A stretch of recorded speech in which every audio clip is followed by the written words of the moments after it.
This interactive schematic on Teknic's website shows an example IP67 sealed ClearPath SC servo system with accessories, required and optional. If you're setting up a ClearPath SC system for the first time, we recommend going through this accessories guide step by step. If you want info on one specific category of accessories, you can click on the schematic to jump right to that section of the guide. This text will give you a general explanation of the category, and you can click on a specific accessory to get more detail, like drawings and 3D models, and add the item to your cart. A check mark will appear in the menu for the category after you've added one or more items to your cart. If you want to learn exactly what accessories you will need or want for your ClearPath project, keep watching. We'll discuss each accessory, starting with the main bus power supply. You can use your own power supply or get one from Teknic. ClearPath fractional horsepower motors will run from 24 to 75 volts DC, but we usually recommend using 75 volts because more voltage gives you more power for the same amount of current, which usually means smaller motors for any given application, saving space and money. Teknic's IPC 75 volt power supplies have been designed for the unique power requirements of motor drives. Among these, high peak power reserve and the ability to handle regenerated energy. The IPC supplies are available in both a lower power open chassis design and a higher power fully enclosed design. Compared to the open chassis model, the fully enclosed IPC supply has more continuous power, more ability to absorb a motor's regenerated energy, and a finger-safe enclosure to protect against electrical shock and physical damage. The amount of electrical power you need for a ClearPath-driven machine is highly dependent on the exact application and the motor quantities and their sizes. So it's almost impossible to say exactly how much supply power you need for a given application, but here are some helpful hints. From the higher power enclosed supply, you can always run at least one NEMA 23 or NEMA 34 ClearPath motor of any length in any application. And from the lower power open chassis supply, you can almost always run one ClearPath motor of most sizes in most applications. That said, you can usually run any two motors from the higher power supply and two smaller motors from the lower power supply. In machines with smaller motors, and when the motors are used intermittently and/or not at the same time, it's possible to run 4 motors, or even more in certain cases, from the lower power supply, or 6 or more from the higher power supply. Given the large number of variables in a multi-axis machine, you'll have to test thoroughly to see how many motors you can reliably connect to one supply. But remember that by the laws of thermodynamics, you can't get more, or even the same, mechanical power out of the motors than the DC electrical power you put in. Both supplies can be run from single-phase 95 to 125 volts AC, or single-phase 190 to 250 volts AC, 50 to 60 hertz. For people who want to run off the lower AC voltage range, common when you're first experimenting with a motor at your desk or bench, we offer a pre-wired AC line cable. This cable has an 8-pin Molex MiniFit Junior connector on one end and a standard US 120-volt 3-prong AC plug on the other. If you want to run off the higher line voltage, you can cut off the 3-prong connector and rewire it to your desired high-voltage connector. But you must make sure to remove or cut the jumper wire in the Molex connector, or you will damage the power supply. Exactly which supply you'll use in your application will depend on your mechanical power requirements and whether the power supply will be mounted inside the machine's enclosure. When you're developing your machine, however, we recommend you use the fully enclosed supply for maximum power and safety. Teknic offers 2 easy ways to distribute power to each motor. One solution includes logic power backup capability, and one does not. The logic power backup feature allows you to remove main bus power from the motors to prevent any motion, while still providing logic power. If DC bus power is interrupted, let's say because your machine cuts hazardous AC power upon an emergency stop, The hub will continue to keep the motor's processor awake. This way, your machine's host computer can still communicate with the motors and, for example, continue to read the motor's real-time position to avoid the need to rehome after cutting power. By connecting bus power and logic power to this hub, you can distribute both using a single power cable per motor to up to 4 motors per hub. You can daisy chain 2 boards together to distribute power to as many as 8 motors, assuming your power supply has the capacity. Note that with this distribution board, you must connect power to both the bus and logic connectors. For this power hub, you'll need these 3 components. First, a cable to connect your bus power supply to the power distribution board. It's plug and play with a Teknic IPC power supply, but if you're using a different bus supply, you'll probably need to change the connector on one end. And a cable to connect your logic power supply, which can be from 12 to 75 volts DC. This low-cost 24-volt power supply can easily provide logic power for at least a few dozen motors. If you want to retain logic power even after a loss of all power to your machine, you can use a 12-volt battery and charger as a backup power supply and get days of backup capacity. This gives you almost all the benefits of having a multi-turn absolute encoder on every motor without the high cost.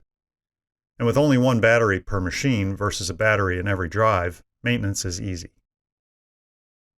In applications where there's no need to recover position after cutting power, this distribution board makes it easy to run the motor's logic circuits with the same power supply you use for bus power, so you only need 1 power cable per motor. The second bus power connector can be used to daisy chain 2 boards together to distribute power to as many as 8 motors, assuming your power supply has the capacity. If you want to make either of the cables that go to the hub yourself, the tools and components are readily available online, from DigiKey, for example. All part numbers can be found in the user manual. Just be sure to use the proper tools, or you'll end up with unreliable cables.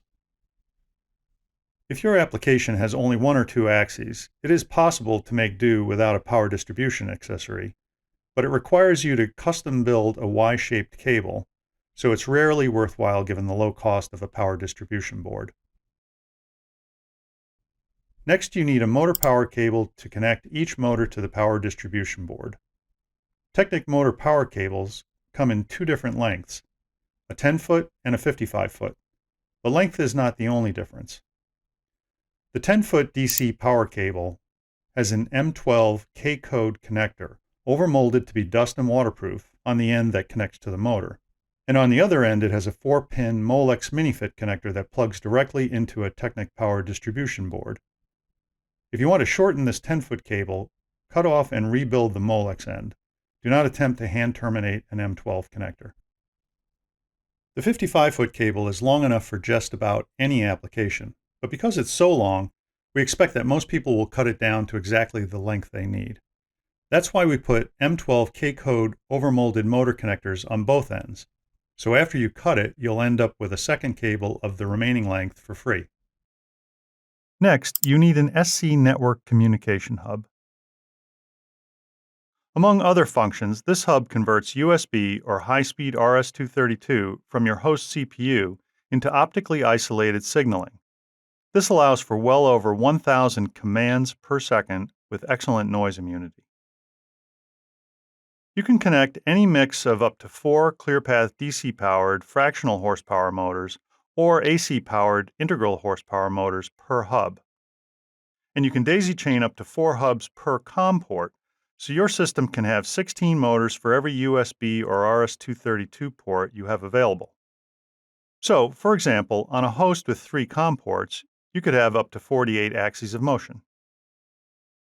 The hubs can be conveniently daisy-chained by plugging them directly together, or distributed where you want them by using DB9 male-to-female cables available from Amazon for about $8.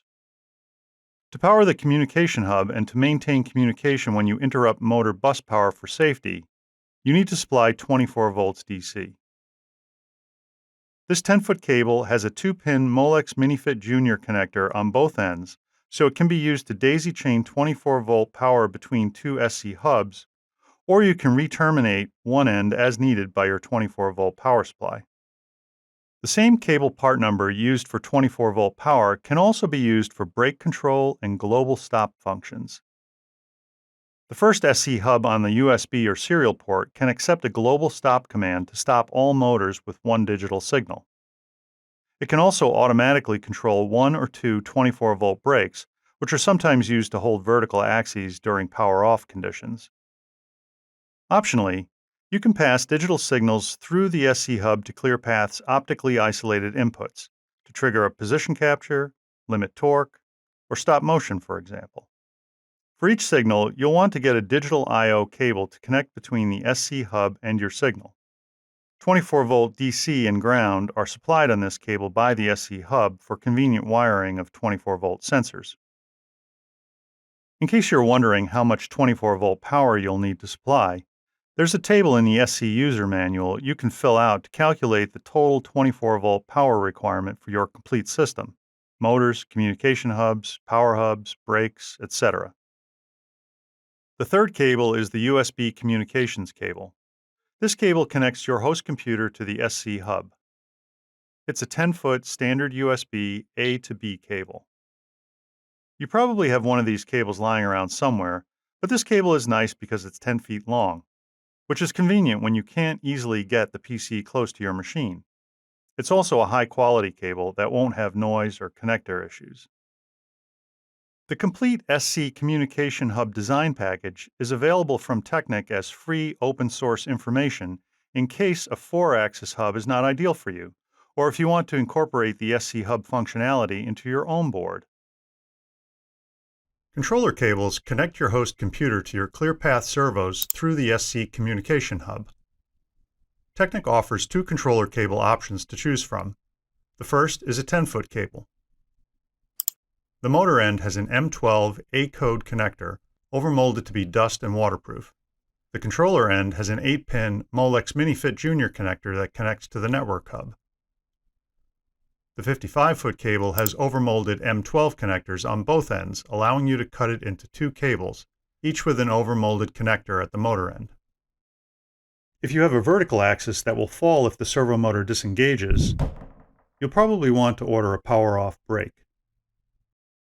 These brakes mount to the front flange of the motor and allow motion as long as 24 volts is applied. If this power is cut, either by brake control logic or a power loss, an internal spring forces the brake discs to lock the motor shaft, preventing motion.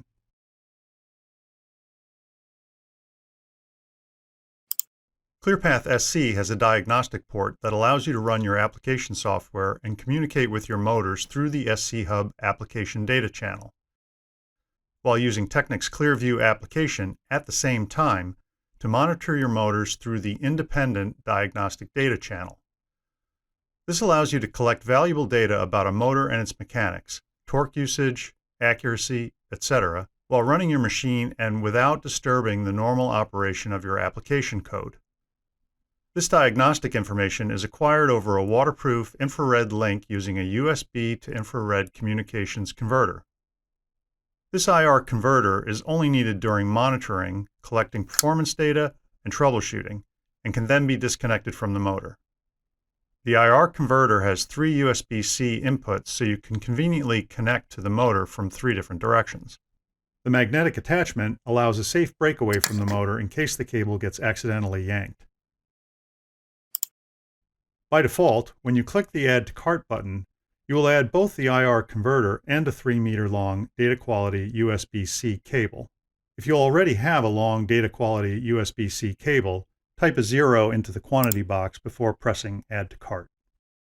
If your motor environment is particularly dirty, you can cover the IR port to help keep it clean.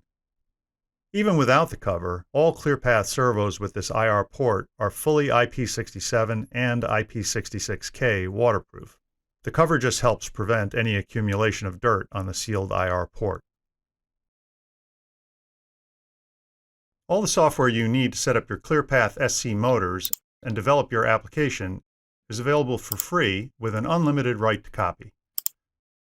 The ClearView installer includes motor setup software with auto-tuning and diagnostic tools, the ClearPath S Foundation C++ class library including a .NET interface, and thorough documentation with lots of example code.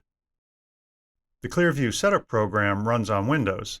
The class library is available for Windows or Linux. The download contains the entire S-Foundation source code package with an OEM-friendly open source license for free. There's a component you might want to add, but probably shouldn't: a shaft key. Mechanisms are sometimes coupled to motor shafts with a combination of a shaft key and a set screw. This sort of fastening is marginally okay for single-direction constant velocity applications, but with ClearPath's ability to start, stop, and reverse with high power and precision, you'll want something better. After years of seeing every fastening method under the sun, we've determined that the best overall solution for a servo system is the clamp-style coupling. If you can't find your desired component, for example a timing pulley, with a built-in clamp coupling, the next best option is to use Loctite retaining adhesive for cylindrical components. Used properly, it holds extremely well, and components can still be easily removed with a heat gun. Visit this URL for a thorough article on how to properly couple a mechanism to a motor shaft. There's a link in the description as well.